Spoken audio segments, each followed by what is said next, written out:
Hi viewers, children channel. நம்ம வந்து first time ஒரு சமையல் போட்டியில் கலந்துக்க போகிறோம். திண்டுக்கல்ல நடக்குது. வீட்டில் இருந்தே செஞ்சுட்டு வர சொன்னாங்க. நான் வந்து மோமோஸ், அதாவது ப்ரௌனி மோமோஸ் செய்ய போகிறேன். நம்ம நண்டு என்ன செய்ய போகிறாங்கன்னு கேளுங்க. நம்ம வீடியோவில் ஸ்பெஷலாக இருக்கிற கோதுமை அப்பம் செய்ய போகிறோம். ரெடி பண்ணி முடிச்சாச்சு. 6 kg நெய் ஊற்றி பொரிச்சுக்கலாம்.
இதுதான் ஃபஸ்ட் டைம் நான் வந்து மோமோஸ் செய்கிறேன். இதில் நான் ஏதாச்சும் மிஸ்டேக் விட்டுருந்தேன்னா இந்த மோமோஸ் முன்னாடி செஞ்சுருந்தவங்க யாராச்சும் இருந்தீங்கன்னா எனக்கு கமெண்ட் பண்ணுங்கள் எப்படி செய்யணும்னு. இதே மாதிரி எல்லா மோமோஸையும் நம்ம ரெடி பண்ணிக்கலாம்.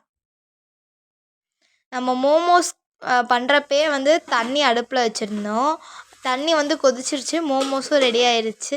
அதனால அந்த மோமோஸை நம்ம இட்லி வேக வைக்கிற மாதிரி அப்படியே வச்சிடலாம். 10 நிமிஷம் ஆயிடுச்சு, மோமோஸ் வெந்திருக்கும். வாங்க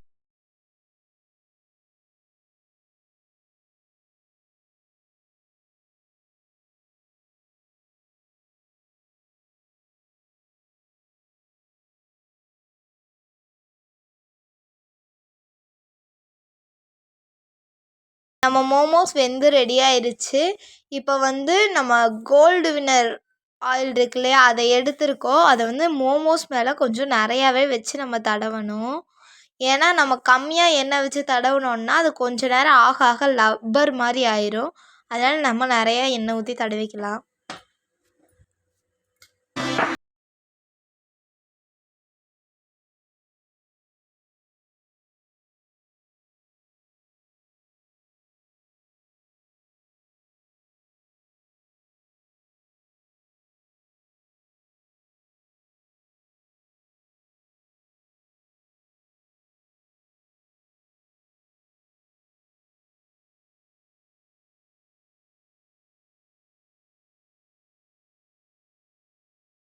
அவ்வளோதாங்க, நம்ம பேக் பண்ணியாச்சு. இனி நம்ம திண்டுக்கல் போகிறதா வேலை. திண்டுக்கலும் போயாச்சு. நம்ம எங்கே ஃபங்க்ஷன் நடக்குதோ அங்கேயும் போயாச்சு.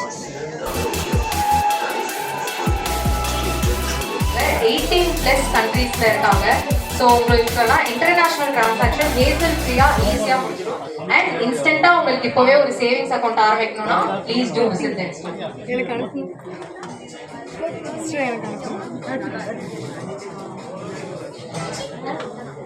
எழுது அப்படியே அனுப்புங்க என் பையனுக்கு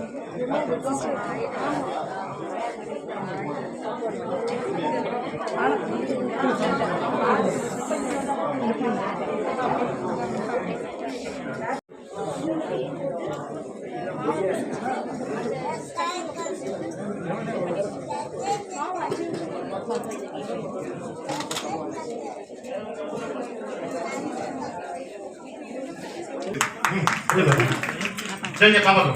Temu. Bukan dia. Mana orang saja yang macam. Sir, நீங்க இத்தனை வருஷம் குக்கா இருந்திருக்கீங்க. Bukulma. Chef. செஃப்பா இருந்திருக்கீங்க. நீங்க செஃப் ஆனதுக்கு அப்புறம் யாரையாச்சும் பார்த்து இந்த மாதிரி டிஷ் செய்யலாமா அப்படின்னு கத்துருக்கீங்க? நிறைய. இப்போ இன்னைக்கு நிறைய பேர் டிஃபரெண்ட் டிஷ்ஷஸ் செஞ்சுட்டு இருக்காங்க. அவங்க வந்து புல்லு யாரோ சொன்னாங்க. புல்லு ரசம். அது வந்து நான் அந்த புல்லு சூப்பு இவங்ககிட்ட அந்த ரெசிபி நான் கேட்டு தெரிஞ்சது உண்மை. ஏன்னா நிறைய நம்மளும் கற்றுக்கிறது வேண்டியது நிறையா இருக்குது. உட்காந்து நிறைய இருக்குது. எல்லாமே தெரியும்னு சொல்ல முடியாது. இவங்க வச்சுட்டு கொண்டு சூப்பும் வித்தியாசமாக இருந்துச்சு. அது இன்னும் 2 ஸ்பூன் சாப்பிட்டோம்னா ஸ்பூன் சாப்பிட்டேன். அந்த அளவுக்கு அது கொண்டு சூப்பு டேஸ்டாக இருந்துச்சு. அதே மாதிரி குழந்தைங்க வந்து நிறைய காம்படிஷன் பார்ட்டிசிபேட் பண்ணுவாங்க. சப்போஸ் எனக்கு தெரியாத ரெசிபி வந்தால் கற்றுப்பேன், தப்பே இல்லை. தெரியாது சொல்லிட்டு போவேன். தெரிஞ்சதுன்னு சொல்லுவோம். ஸோ அதனால் இன்னும் கற்றுக்க ஆசைப்படுவோம். இனிமேலே உங்களுக்கு ஏதாவது சொல்லி கொடுத்தா கற்றுக்கிட்டாங்க.